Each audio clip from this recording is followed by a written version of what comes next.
Hi everybody, welcome back to my channel. It's me, Chameleon Girl Gina. And I know that I have done some other videos about chitlins and stuff, but today what I want to see is how they do in my Instapot. And I was thinking, like, I don't know, like, if this is going to cause me to have two different pressure cookers or what. But in the meantime, hi everybody, welcome back. Today I'm gonna go ahead and see how my chitlins and hog maws will come out if I cook them in my Instapot. So what I'm gonna do is go ahead and turn my Instapot to saute mode, if yours is made like mine, but there is a saute on any model that you may have. But anyway, I want to turn it to saute mode and let it get real hot. So first thing first for me is I'm going to go ahead. Okay. I'm going to go ahead and pour about 2 cups of water into my Instapot. And the reason why I always add a little water to my chitlins and hog maws is, one, with the Instapot, I'm taking a risk here today to see if this is going to work, because you can actually cause something to stick to it. If you're not using this right, then you could be cooking something and it'll stick right to it in the bottom or anything. And so I really will be adding like the 2 cups of water. Another thing is, when I cook my chitlins, my hog maws like that, I always let a couple of cups of water come to a boil so that it melts all my seasonings down. So let's go ahead and put the seasonings in next. All right, guys. So now, as far as seasonings go, I like it very basic. I don't want the flavor of the chitlins to be, like a Caribbean or a Mexican flavor. I just want a nice, clean, well-seasoned flavor, not nothing exotic is what I'm really saying. So I'm gonna start out by putting some bouillon in there. And I'm going to do about that much. So we'll say a good tablespoon. A little bit more to make a tablespoon, actually. Okay, yeah. So a heaping teaspoon is, in essence, a tablespoon. So we're going to add that into our couple of spoons of water. Let me go ahead and get the... Okay, the next thing that I'm going to add, no matter what people say, this is my house. I ain't cooking for nobody else. But anyway, this is what I'm always add to mine. I like an accent, a flavor enhancer. Okay, so I'm going to do about at least a tablespoon of accent in there. And by the way, these chitlins and hog maws, they are very hard to season. So you have to be like liberal with your seasonings, but work your way up. Don't just go pouring down if you're not used to, just kind of eyeballing it. Just take your time, season up. You can always add, but you cannot take away. So I'm going to add some Lawry's. And that's about a half a tablespoon, excuse me. Maybe about 3/4 tablespoon. Then I'm gonna add some, for spice, ground white pepper. Ground white pepper has a great flavor, and it gives you a little bit of spice, like a little bit of kick, but nothing major. And it's a white seasoning. And the reason why I'm using all white or very light seasoning is because I want it to be able to dissolve in the water. And you know how chitlins curl up? When chitlins curl up, they could have the seasonings curl up in one of the curls, or seasonings be concentrated into one of the curls, like I explained in another video. But anyway, that can happen, and you don't want it to be like pepper or anything looking like specks up in your chitlins. You just want to be able to tell it's just spices, not nothing like that shouldn't be there, okay? So the next thing is some garlic powder. And on the garlic powder, I'm probably going to do, let's say, a teaspoon of garlic powder. And then I'm going to use some onion powder. And on the onion powder, I'm going to go 1.5 teaspoon of onion powder, not onion salt. Please, for the life of me, don't add no onion salt. And then the last thing that I'm going to add is some garlic powder that I have to open. So anyway, I'm going to add some garlic salt at this time. All right, so on the garlic salt, because I've used a lot of things that have like salt in them and stuff like that, I don't want to add like an overwhelming amount because this is garlic salt. You have to have garlic salt. It has a different flavor than garlic powder. Please don't ask me why. But anyway, you're going to do 1 teaspoon of garlic salt. Garlic salt is very salty. I don't know. But anyway, no white salt will go into this. No pink salt, nothing. You just have your flavors built in there versus having spices or herbs or whatever. So I'm going to give this a stir. And as you guys can see, it's at a boil. So that's a good thing. That means that all of our flavors are by now melted together. And this is at a boil, by the way. So now, let's see. Hold on, yeah. Yeah, I'm thinking I may have to just get a whole nother Instapot for other foods that I cook because, like, I don't know. And so we're going to start out by putting the thickest meat in here. So what I have here is some real clean, because I cleaned them, hog maws. And they probably don't look like the ones that you've seen, you know, at the butcher or at your local store or something. The reason why is because I slice these personally down to a very thin strip. Because as they cook down, they're going to look exactly like your chitlins, be as tender as your chitlins and everything.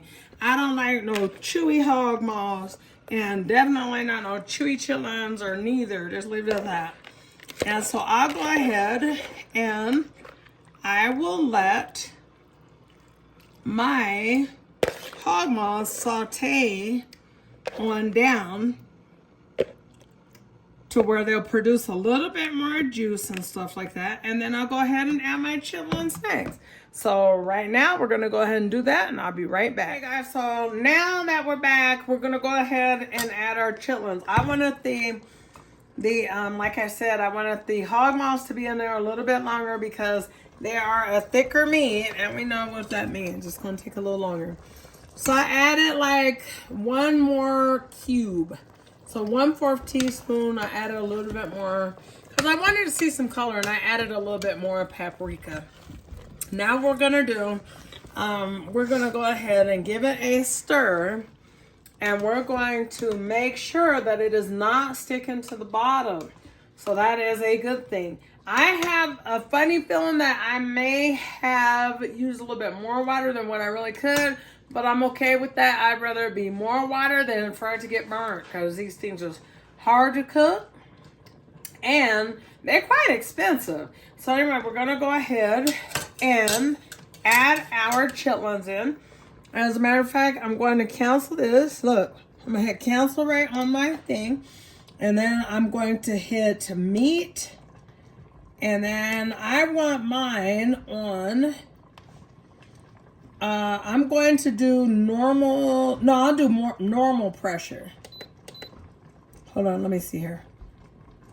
Yeah, I'll do high pressure and then I'm going to want to cook my chitlins for probably at least 3 hours. I probably wish for 4, about 3.5. And then I'll do a natural release. So that's 3 hours and about 3 hours and 45 minutes. There we go. So that mine, I remember put it on meat stew, and then go ahead and wait till it comes to the on position. You want to add your fresh, your extremely clean chitlins to the hog maws.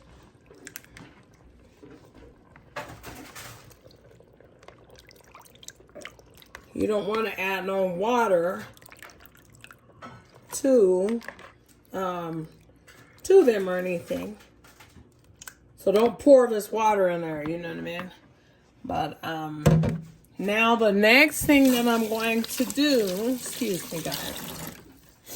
The next thing I'm going to do is go ahead and give that just a little bit of a mix around, or making sure ain't nothing sticking to the bottom. Because this pressure cooker will either produce more water than what we need, or it's going to cook off the water. Like I said, I have never cooked my chitlins and hog maws in my Instapot. We're going to put that on. Go back where they can see it, say look. Hold on.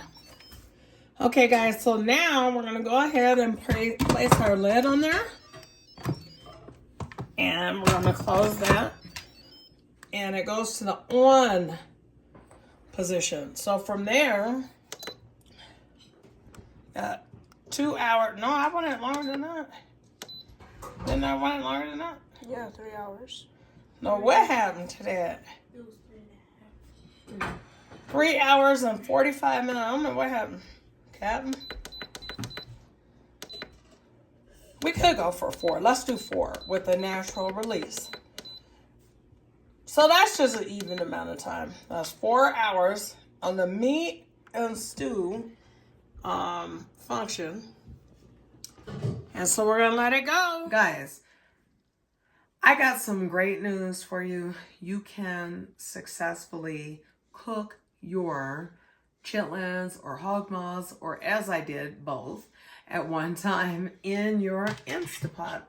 And it was hard to believe for me because I guess I was thinking of like, will they stick? Because like I'm the person, as a lot of you guys know, that I am slow and low, which is crock pot. But I just felt like I wanted them done faster. I didn't feel like waiting my usual 8 hours low and slow or whatever. And so I pressure cooked them and they came out wonderful. So, oh, they're looking good. They're looking about like that. I haven't drained any oil or anything. And I just popped them in the pot to let them warm up because I had to go ahead and take them out of the Instapot because I wanted to address what I had mentioned earlier is if I cook my chitlins and hog maws in my Instapot, it's going to leave like a permanent smell and, you know, interfere with different things that I cook because of the, for instance, the valve where the air comes out. We know that, you know, some juices sometimes could come out of there. And then we got the little pressure button right there. Well, sometimes juices come out of there. Another thing is in the crevice of it, you know, it can actually, see, you got to remove, okay, anyway, I'm not going to try it because this thing is in there good. Okay, there, look. You got to go ahead and remove this rubbery thing and go ahead and soak this in the tiniest amount of bleach and dish soap. Okay, that's what you want to do. And you will get the smell completely out. Now here's the insert as well for the Instapot. And no smell. No chitlin smell. None. No lingering smell in the pot. So what that says is that you do not have to run out and buy a whole separate Instapot in order to be able to cook your chitlins and hog maws. So let's go ahead and get to the good part, which is the taste test, okay? I have my right here, actually, because y'all say that when I taste test, I don't get no juice. So let me get a little ladle so I could grab a little juice for you. Okay. So we're going to go ahead and we're going to take, I'm not really extremely hungry. We're going to take a little bit out though. And then knowing me, I want more because then I get that taste for it in there. So now it looks like they cooked down to nothing. That's what it appears, I'm sure, to you guys. What I did is I gave my daughter some to take home with her. And then the only other thing that I did when they were done cooking is add a little bit of red pepper flakes. So we're going to take just a, I don't like a lot of juice. We're just going to take a little juice. Maybe a little more for the juice lovers. And we're going to put in there, see? I like my chitlins greasy, not over where it's going to give me a coronary, but greasy enough. There, and I'm telling you, I have tasted them. They are mouth-watering. Okay, guys, the moment of truth.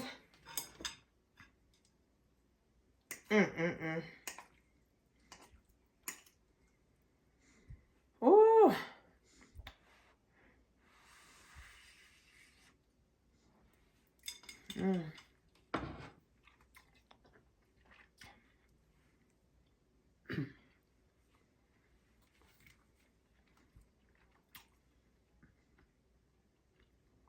You guys always say, I have to have some with my cornbread. Well, here we go. That's hot water. Video going out. So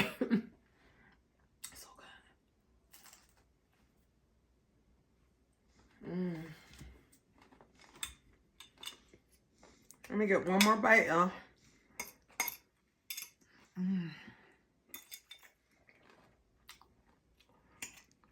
Can we say satisfying?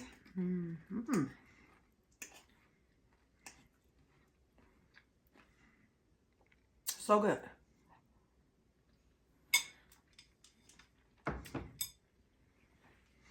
I'm sorry.